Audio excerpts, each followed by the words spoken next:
boys and girls, here we go again. Today is egg number 8. So, before we get to it, another joke. Okay. What's this one, Kimmy? Why did the Easter Bunny have to wear a hat? What do you think, boys and girls? Why is the Easter Bunny wearing a hat? Because he was having a bad hair day. A bad hair day. I get it. Okay, egg number 8. Remember, egg number 7 was the nail, right? So we had Jesus up on the cross. What do we got this time? We have a sword. A little Sword. That's broken, but... And the end of it's kind of broken. Doesn't quite fit inside the egg. We have a sword. So, what do you think that symbolizes, boys and girls? We'll have Kimmy give us the verse reference, and we'll see what's going on here. John 19:33 and 34. John 19:33 and 34.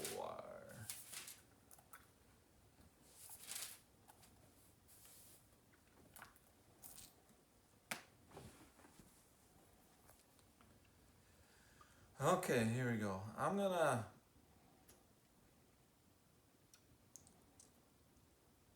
back up to verse 31. Well, I'll back up at verse 30. So when Jesus had received the sour wine, he said, "It is finished." And bowing his head, he gave up his spirit. So remember, Jesus was on the cross there, how much pain that he was in. And most people die by not being able to breathe anymore, by suffocating. But Jesus kind of bowed his head, and it just says he gave up his spirit. So there's two things that could have happened. One is because of what he had went through, being scourged and then his heart rate would have been irregular and things. So he could have went into cardiac arrest with all the trauma and stuff his body went to, and he could have kind of had a heart attack, so to speak. So that's one thing that could have happened, and Jesus would have known when that was coming, and so he said it was finished, and bowing his head, he gave up his spirit. The other one, some people think that maybe it was just a miracle here. So Jesus separated his soul and spirit from his physical body there.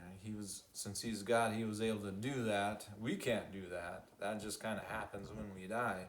But Jesus, I don't know, some people think that's maybe what happened. So not real sure, but it's just interesting to talk about and think about. Okay, therefore, because it was a preparation day, that the body should not remain on the cross on the Sabbath. For that Sabbath was a high day. The Jews asked Pilate that their legs might be broken and that they might be taken away. All right, so obviously according to Jewish customs, they couldn't do any work on the Sabbath, so they couldn't have people hanging on a cross and then take them down, probably because they're all bloody and everything, and that would make them unclean, and that would be considered work probably. So remember we talked about, boys and girls, how they had to keep moving themselves up and down to be able to inhale and then exhale in order to breathe. Well, it says here that the Jews asked Pilate that their legs might be broken.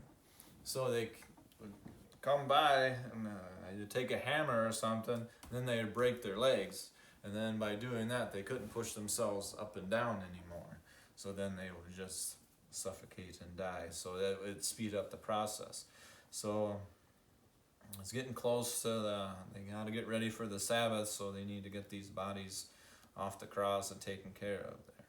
So the soldiers came and they broke the legs of the first and of the other who was crucified with him. So these were the two thieves on both sides of him. But one of the soldiers pierced his side. But when they came to Jesus and they saw that he was already dead, they did not break his legs. But one of the soldiers pierced his side with a spear, and immediately blood and water came out. All right, so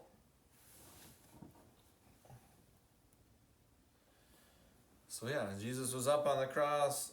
So the disciples, must have stuck a spear. I don't know, it was just hit him in between the ribs or something.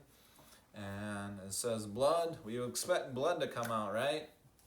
Obviously, but it also says water came out. John tells us so